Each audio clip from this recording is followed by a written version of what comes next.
welcome to Speglar och fönster i barnlitteraturen, which translates to mirrors and windows in children literature. Today we will discuss the importance of representation in literature, and my name is Ilaf Ali, and I'm a journalist and an author, and I will be your host for this discussion. I want to welcome all of you and our viewers watching at Bokmässan Play. And with us today we have Sia, but I will call you by your pen name Kulzolo. And we have Dr. Okay, right. You got it Ulisa Guzula, and we have Ulrika Caperius. Nej? Can you say it? Caperius. Caperius. Okay, it was good. And to give a further introduction, Dr. Ulisa, you are a lecturer in applied language and specializes in multilingual education, and especially in teaching children to read and write in 2 or more languages. And you have written 4 children's books and translated many more. And Kulzulu, you are a graphic novelist, and you're both from South Africa? Yes. And Ulrika is a children's book editor at Bonnier Carlsen, and you're also responsible for Bonnier Förlagen's reading initiatives. Yeah. And let's start with you telling us more about that initiative. Well, Bonnier Förlagen, of which Bonnier Carlsen is part, we have a group that looks into different kinds of reading initiatives, many different angles. We work together with organizations that I assume that some of you know, like Berättarministeriet, for example. But one initiative that is also a publishing house, actually a publishing division, is called Phoenix, that publishes books in other languages than Swedish, Arabic and Somali mainly. And this is one of the initiatives that we have done that kind of correlates with today's theme, how we could help distributing and spreading books in Sweden, but not in Swedish, because normally we are a regular Swedish publishing house. We publish book in Swedish, but we know that there are many kids, many children, many families in Sweden who have other mother tongues. So that is one initiative, and then we also have been working with organizations, and we might talk more about the challenges for us to reach out with these kinds of initiatives in Sweden. We worked together with an organization called GenPep a few years ago. And they, together with them, we managed to translate one of our Swedish children's books into, I think it was 8 other languages, minority languages in Sweden. And through Barnavårdscentralerna, children's health units, we distributed them widely. Yeah. So these are some of the most current initiatives. But then the question is big, and we discuss it a lot on a day-to-day basis. So I'm really looking forward to this discussion today to get new perspectives, and also to talk about our challenges and what we discuss. We'll get back to that. Yeah. The easiest way to describe mirrors and windows are books that you can see yourself in, and mirrors help you see and understand someone else's experience. Would you please elaborate on what the terms means and what they mean to you? Well, relating the words like mirrors, it speaks to the work that I've been doing, translating children's literature from other languages, mostly from English, but also not just English books. Like if you think about Pinocchio, The Adventures of Pinocchio, it's not English, it's Italian, right? But then it was made available in English, and we retold that story and domesticated it in isiXhosa in Cape Town. And so it's about understanding the other people's worlds and cultures, and also seeing what's similar between those cultures together with ours. I'm also reminded of Oscar Wilde's book, The Happy Prince, which we have in isiXhosa. We had done it at my work, and thinking about that and how. Okay, that's the one book that touched me also. It's about how, because we have so much inequality in South Africa, it was so important to see in the same book that inequality is everywhere. It's not only in one place. And so also looking at those kinds of similarities and what people do to deal with it.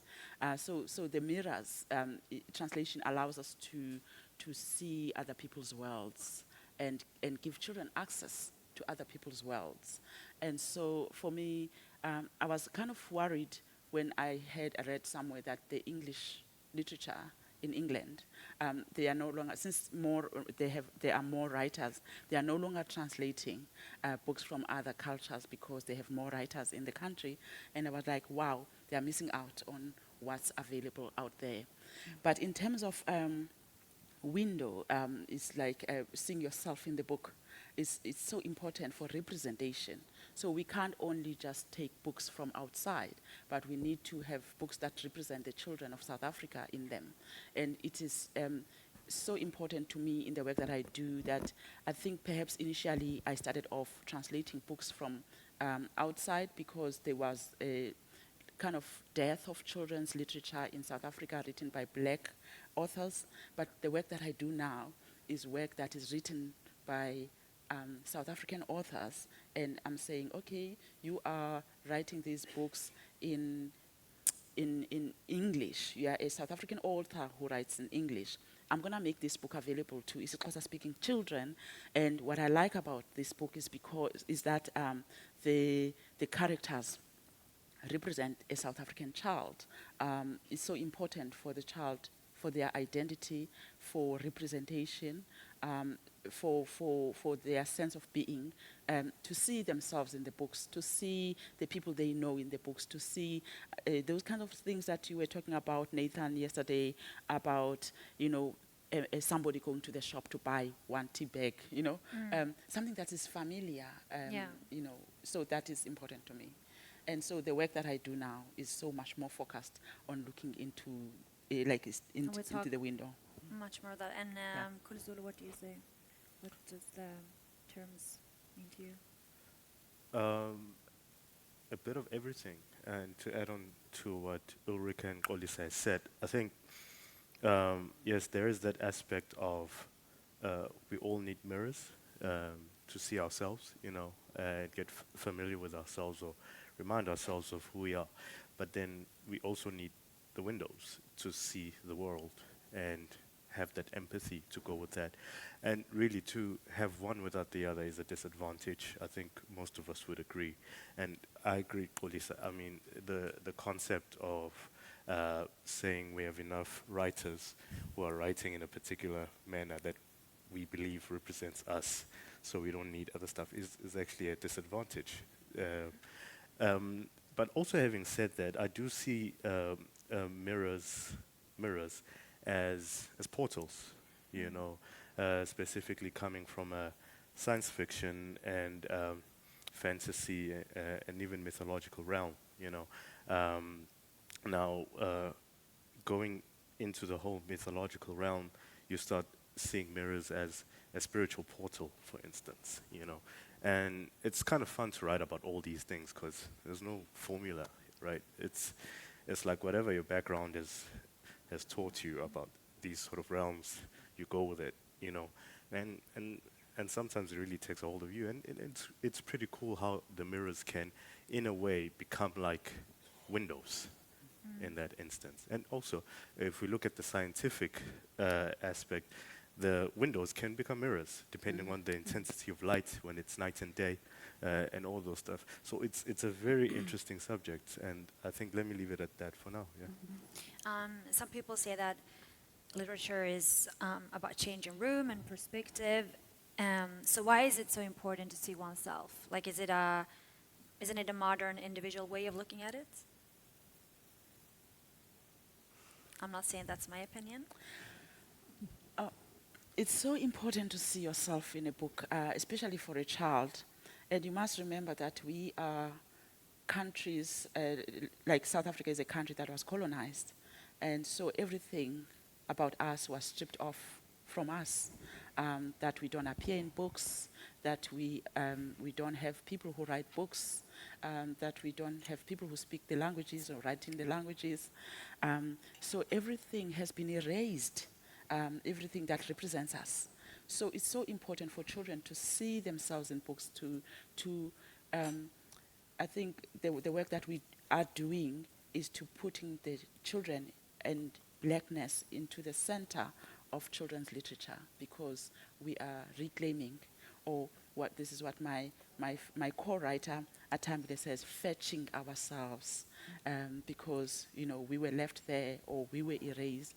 So there's a concept of ukuzilanda, fetching ourselves and putting ourselves at the center of children's literature. And what do you think happens with children who don't see themselves in literature and picture books? Many of the children, for example, I'll give you a reason why we worked on Pinocchio. It is not because we wanted to work on Pinocchio, but we spoke to children in schools and we asked them, which book is your favorite book? And they could only cite foreign books like Pinocchio. They couldn't see anything that was about themselves. And they had also been in schools that had opened up and desegregated and opened up for them. And the schools had also decided that they will teach them in English and that they would erase their languages. So for me, these things are interconnected, like the books, the languages, the identities being continually erased, even post-apartheid. So I felt like the schools have assimilationist tendencies, that you come to our school, therefore you will do things the way that we do. And so then this is what we call now also coloniality, that lives on beyond the strict borders of, even when colonialism ended, we still believe that everything that is superior is something that is white and or white people's language, so that continues then to denigrate the black child, to make them feel that they are inferior and nothing is good about themselves. So for me, that representation can tell the child that I am here, I'm taking up space, and this is who I am. I'm thinking about the current discussion about the new Disney movie, The Little Mermaid. That's my Yes. next question. I'm sorry. It's Okay, fine. we'll leave that for later. But I think that No, it's fine. from a Swedish perspective, I think this is really interesting. And well, especially now after the past election, we're a very polarized country. It becomes more and more polarized. And I think that obviously would say that books, you can generate feelings, and the feelings are universal, and everybody can connect with all stories. But books for smaller children that are illustrated, that makes it very obvious that characters look in a certain way, and black kids or kids from other minorities in Sweden cannot identify with the characters in the books. And for us, it's been a tradition. We have to work really hard to overcome that, because the publishing business in Sweden is very white.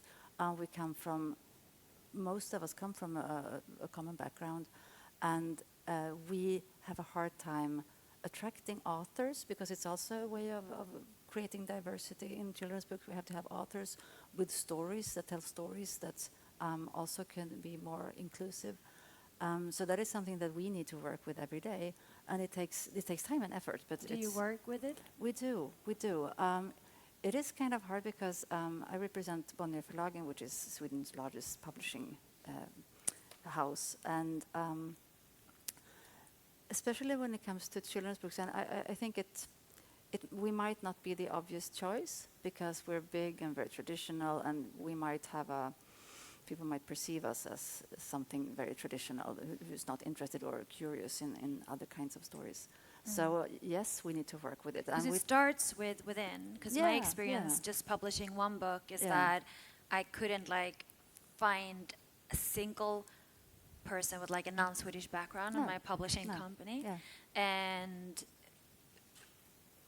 And I mean, I was lucky to get my story published because I was already a journalist and I was already kind of a name. But if you come from nothing and you have like no one working in publishing companies that can look for these people, those stories, they won't be found because No. people, they tend to, well, obviously, like if you don't even have friends from another background, you never hear of other No, it's- people or other perspectives. So it's definitely start within and like employing people that have another background. And I don't think that, of course, that shouldn't be like the only thing you look after. Obviously, they have other qualifications that are needed as well, but that is like a good thing to have if we need different stories and different perspectives. It can be quite intimidating if you're not, as you say, if you don't know anyone or you might not know anybody who is who's an author or works with books in any case. So yeah, so it starts with the employees and then also the authors and illustrators and the story. So it's like a three-part challenge for us. I'm very happy. I don't know if you heard that we got a new reading ambassador that was announced yesterday, Neosha Shams, who has said that she wants to work very actively with reading in several languages and the diversity, the inclusivity theme. So I am hoping that we might work together with her a lot to be better. I mean, we have to be honest about that. We have a long way to go. Yeah, the first thing is to be aware, and Yeah, then yeah. that's good. Well, speaking of the movie, these past weeks we've seen videos circulating on the internet where you can see children of color watching the trailer for the new The Little Mermaid. And they're smiling and laughing, and their eyes are widened, and they look at their parents with wonder on their faces. And one little girl asks her mom, "Are you sure that's a real her?" A teenage girl even started screaming, "She's black, Mama, she's black." What can you say about their reactions to seeing Halle Bailey, a black woman, as Ariel? Well, I haven't seen the video. I've been away from social media for personal reasons, but Good for you, though. but I've heard of I've heard all the shenanigans that went behind it. What do I think of it? I 'Cause you think get goosebumps when you see it, like Yeah. and you're like 2022, and this is the first Disney princess like that's black, you know. Look, I mean, to go back to your previous question, which the ladies have so What so well happens with answered. children that don't see themselves? Yeah, I mean, I was fortunate. I grew up in a household where my mother was a teacher. She's still a teacher. And I grew up in Soweto. Soweto is a township in South Africa, Johannesburg area with about 1.2 million people. And 90% of them are black.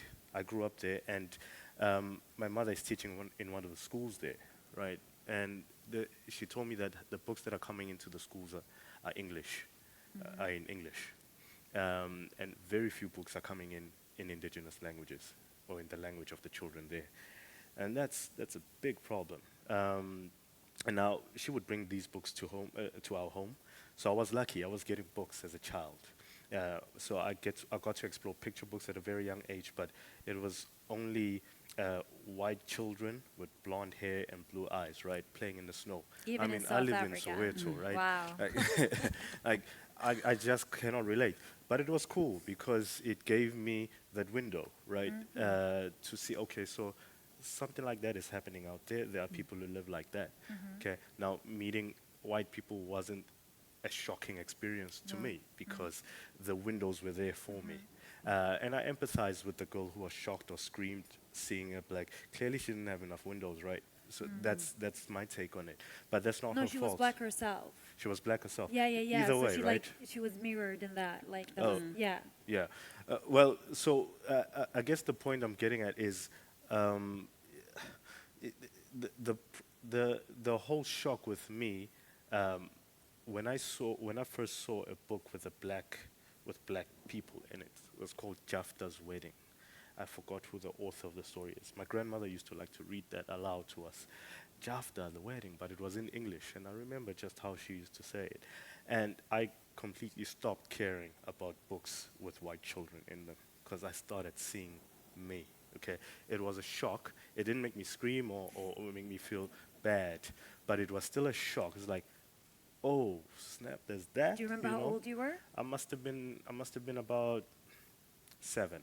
Okay. And I mean, at 7, I'm pretty grown as far as a developing child goes. I mean, I'm not very learned in that department, but I figure by around 7, you've seen a lot as a kid, and you've taken in what you think is the real world and what is not. But when I first saw Jafta and his black skin, and it was blacker than mine, you know, and his hair was all there. It was beautiful. I didn't care about the story. I just saw this kid who was happy and he's waiting for his sister's wedding. It was a shock, but it was a nice shock. Yeah, very unfortunate that in that scenario it wasn't so nice, right? But maybe I should hear what my Yeah, colleagues you've are seen saying the about it. videos, or have you? No, I haven't seen the Okay, video. only so it's I've seen it, yeah. yeah, it's maybe only big in Sweden. I'm just kidding. But okay, in the US too. But Ulrika, what was your experience when you watched it? Like, what did you feel? Well, as you said, I mean, it gives you goosebumps because it's so obvious that representation means something, that you have to be able, I mean, the visual, how strong the visual impact is, that you see someone, and just as you have illustrations in children's books, I mean, it means, it's a very powerful emotion.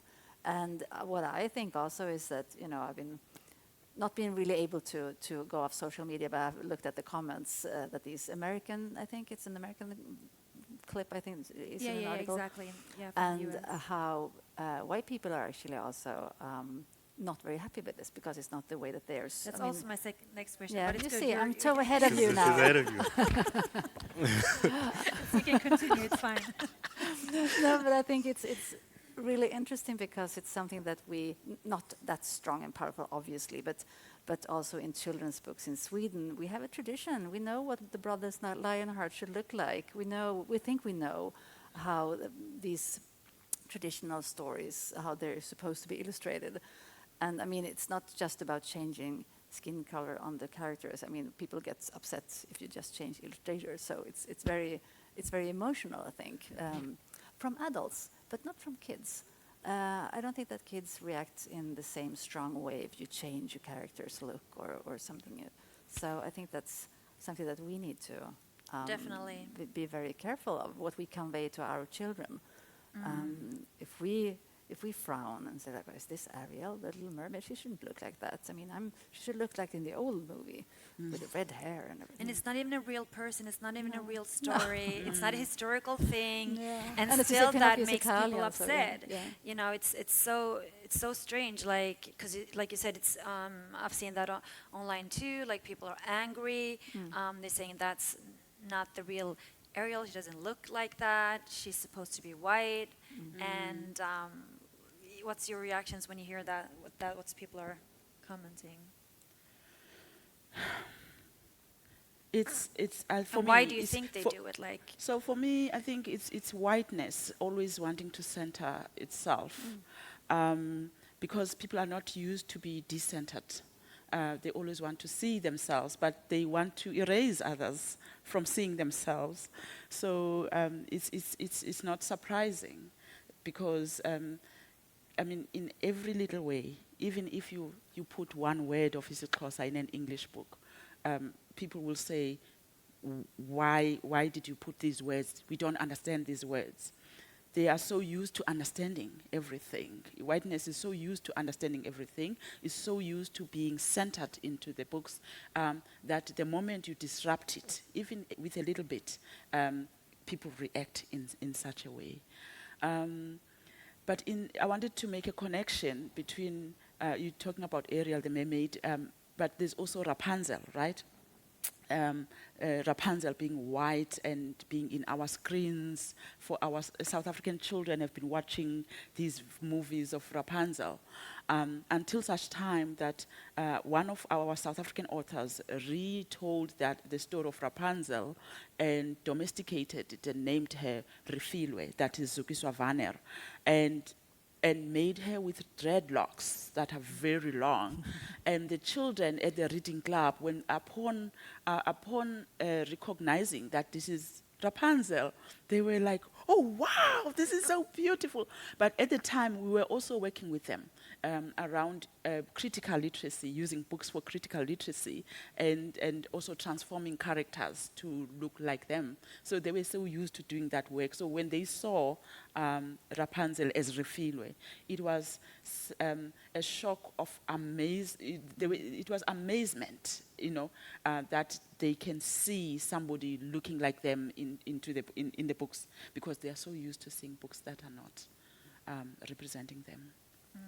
But also, I think one thing that we need to think about as well is for us now, we're thinking about coloniality all the time and how it still lives with us every day. So, like, it's the coloniality of being in the book, like being a black person in the book, that has kept black people outside of the books, because the coloniality means that the beings that are important are the white children in books.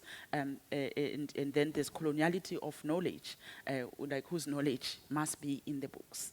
And coloniality of language and culture, whose languages and culture are represented in the books. So we talk about decolonization now in South Africa, and we're saying, how do we turn these things out, and center the blackness so that we can represent our children better.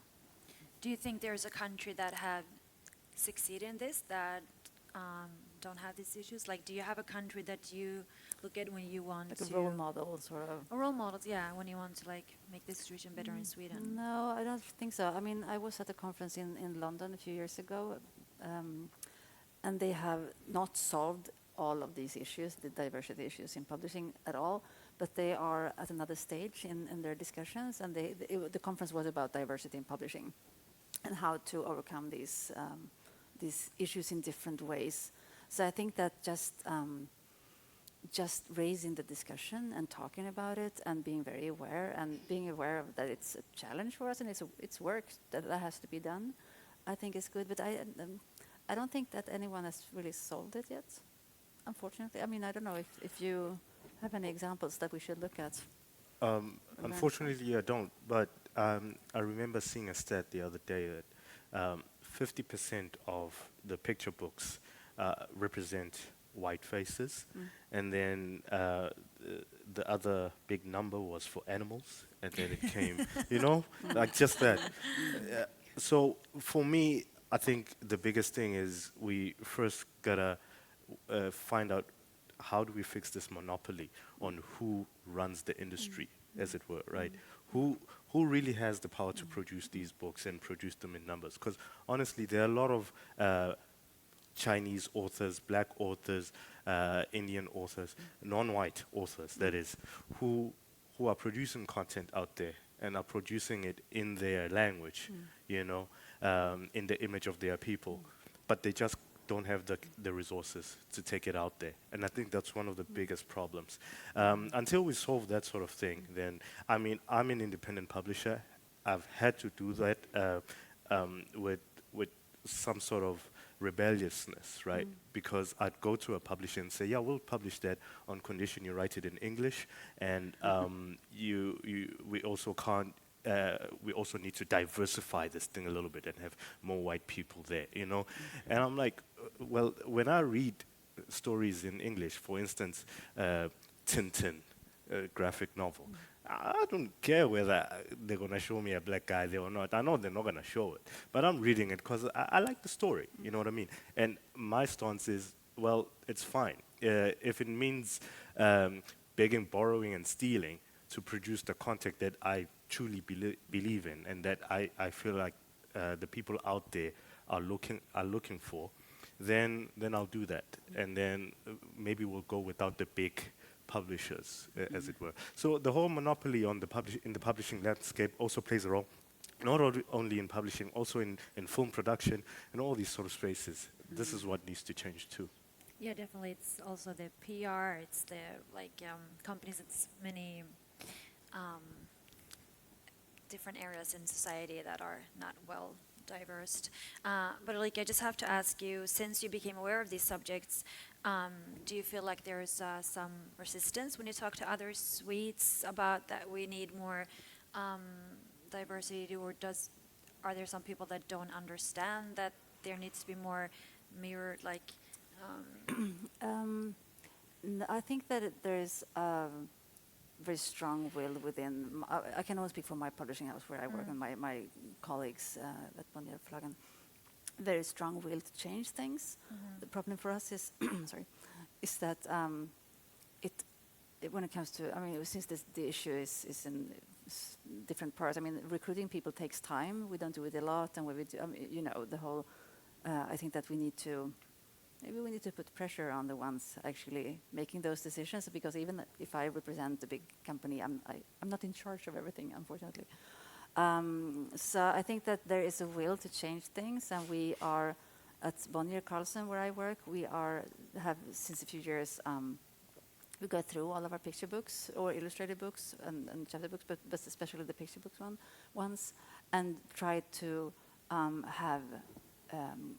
We bring in temp workers and interns, and we have coaches, and we try to like broaden our network to meet people with other backgrounds, other glasses than ourselves, and we try to talk about it a lot internally. These issues that if we are going to start a new picture book series, what do the characters do? I mean, if we get materials from someone when all of the kids are white, then we discuss it. It's like, can we change here and here and here? We have to do you make it feel more like diverse. that they understand it and want to do it not just because it's a trend, but because like it actually means No, something we have to people? to. Like, I mean, it's crucial to our business. I mean, we want to create books for all kids in Sweden, where I work, and we know that all kids in Sweden. I mean, we have 80,000 kids who speak Arabic as their first language. Arabic is the second largest Yeah, language in yeah, Sweden, but yeah. still like big Yeah, and we publishing don't- companies don't No. distribute books in Arabic. Why is that?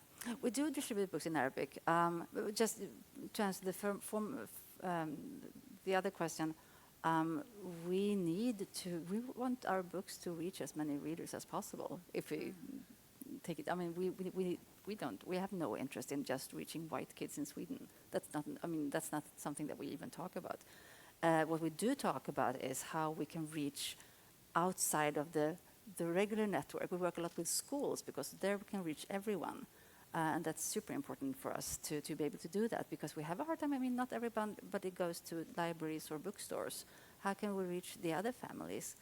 And the question with books in other language, as we have published books in Arabic and Somali, was really difficult there is that in Sweden, and this is very theoretical, in Sweden, you can have lessons in your mother tongue in school, but it's not organized centrally in any way.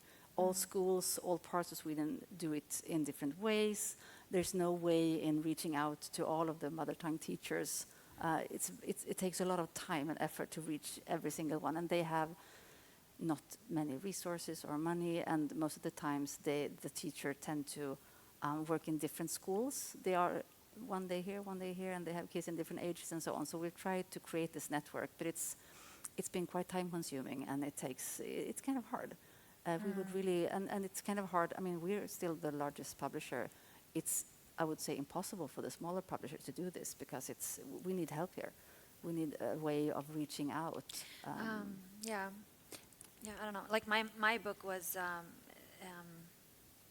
published on the second largest publishing company in Sweden last year, and I think I got a request every day.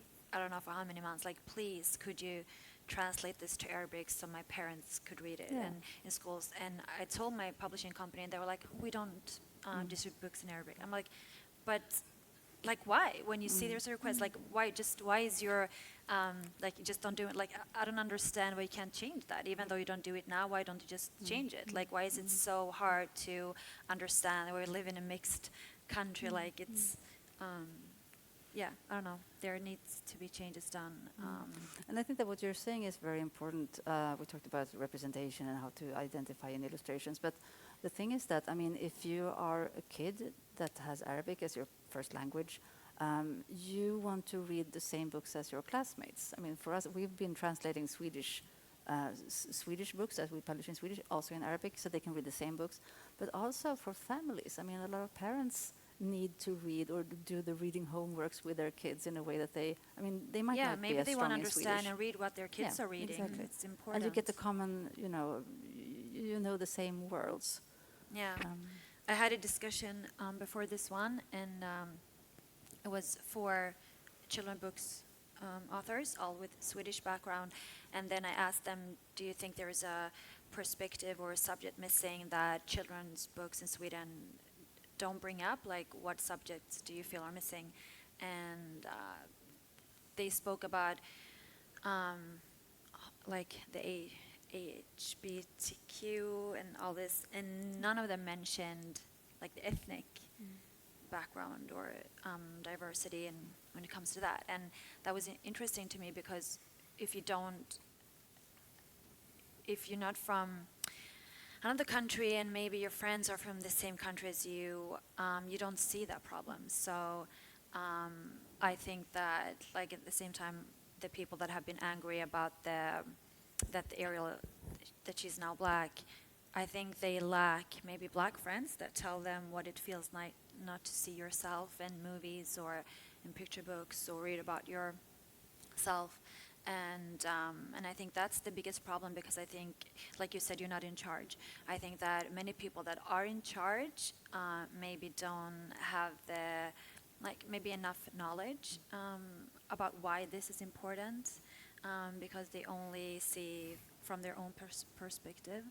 And But yeah. obviously we can also, I mean, we all have a say in this. We can always try to push things in the right direction. So Absolutely. it's not about leaning back and just leaving it to... No, No.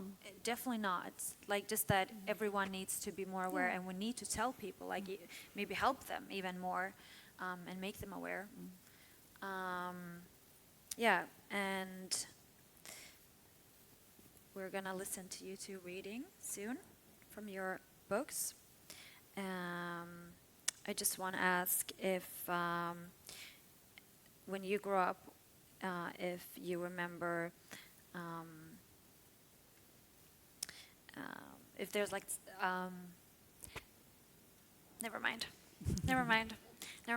Okay, I think we should do the reading now. Which one wants to, or do you want to add something before? I wanted to add that in South Africa, black children are the majority. African languages are the majority, and English is just 9%, spoken by 9% of the population. And yet everything is done in English. Books are produced in English. The only time the majority black children get access to their home languages is when they learn in their home language from grade 1 to 3. And then from the 4th grade, there's transition to English medium of instruction. So publishers, therefore, without the directive from government and from departments of education, they will not produce books in African languages, because African languages are not mediums of instruction. English is the medium of instruction. So you find that now the little that is the foundation that has been built in the foundation phase, grade 1, 2, and 3, is not built upon when the children get to grade 4. Now they must all switch to books in English. This is a huge injustice in South Africa, because the children who are English-speaking and white English-speaking and white African-speaking have had access to everything in their language from grade 1, from preschool to grade 12 and to university. So, and then people talk about how the children cannot read and write in any language. And we know who the children are that they are referring to. It is the African language-speaking children. They cannot read and write because they do not have enough texts in their language. And these international tests that get given in the intermediate phase, like from grade 4, the PISA, the PELS, they are international, and they are testing non-fiction as well. So if children do not have non-fiction in their languages about, say, the moon and the stars, about volcanoes, about coral reefs in the sea, about, all that stuff, if they do not have it, how do we then expect them to know this thing when they are tested for literacy and for them to pass? So this is a struggle. And publishers in South Africa will tell you, we don't publish in African languages because nobody will buy the books when you publish them in African languages. It's like a chicken and egg situation, because then when you want books and you go to a bookshop, the bookshop doesn't have the books. And also, how are the people going to buy the books if the books are not made available to them? So publishers in South Africa, for selling books to working class communities, they rely on government to buy the books. So now we are waiting on government to say, okay, we will have home language education from grade 1 to 6 now. We are extending it. And the publishers will start preparing for publishing. But as soon as the government doesn't say that, then they move back to publishing only in English. So there's a huge injustice in South Africa, and if we are not paying attention to it, we will continue to have the problems that we are having around literacy and around education, because children are not learning, children are not understanding what they are learning in the books that they are reading. Yeah. That's just what I wanted to add. And it all has to do, again, with ideologies such as Anglo-normativity, that English is a norm, and it's expected that everybody in South Africa will be and should be able to speak English. What languages do you speak at home? We speak isiXhosa in my home, but also we are a multilingual home. Some people speak isiNdebele, some people speak Setswana. So also, KwaZulu, what did you speak? yeah, It's a Zulu. Okay. yeah. Yeah, no, 100%. And do you feel like have it gone like backwards now, or have it been the same with the government? They haven't like tried to. This year there has been promising pronouncements from the Minister of Education, Nji Motshekga.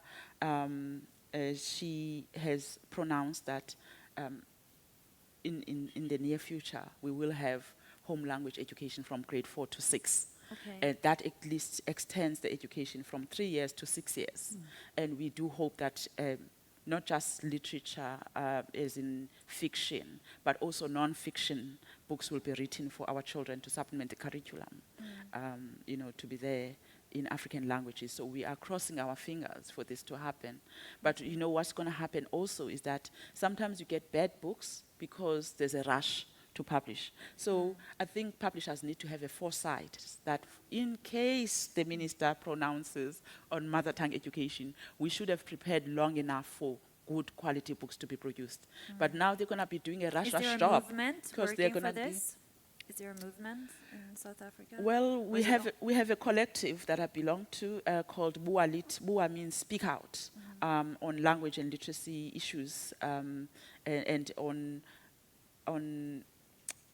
we are a collective that works on social justice in the way in which language is used in schooling and in general, in society. And so we have been pushing for books and writing to the president and writing to the minister, asking that children be allowed to learn bilingually in school. Black children must learn bilingually because English is still dominating, and children need access to it, but also the home languages need to be there for meaning making. And so we need bilingual books, we need books in the mother tongue and books in English. That's what we are advocating for. Yeah. Nolike, what's the next step for you in Sweden? Keep working, I think. I think that we need to maybe join forces with other publishers. I'm getting a lot of ideas from hearing you speak today. I think it's really interesting, and maybe we have to join forces in the industry in Sweden to make things move a little faster. And also these questions about duolingual books or several language books is also something that we need to work on, maybe together with the government in order to help us, because it's quite costly and hard to reach out. To also help smaller publishers go that way. So, yeah, I think we have to think a little bigger, actually. May I just add something from a South African perspective? You have like 20 briefly? seconds. Yeah. Yes. I think also we should start considering that the language doesn't end in the printed material. We need to take it digitally, because faster and faster indigenous languages are becoming extinct in the digital realm. I mean, the metaverse, all of that sort of stuff. So we need to be able to take the content out of the books and also onto the digital platforms. That's yeah. Perfect. And I was thinking about what you said. Maybe they could start podcast, or just to have at least the spoken. I know we have books here, but okay. We have 10 seconds left, and I just want to thank you so much for listening to Mirrors and Windows in Children Literature, and thank you so much the viewers watching at Bokmässan Play, and thank you all. Thank you. Thank you.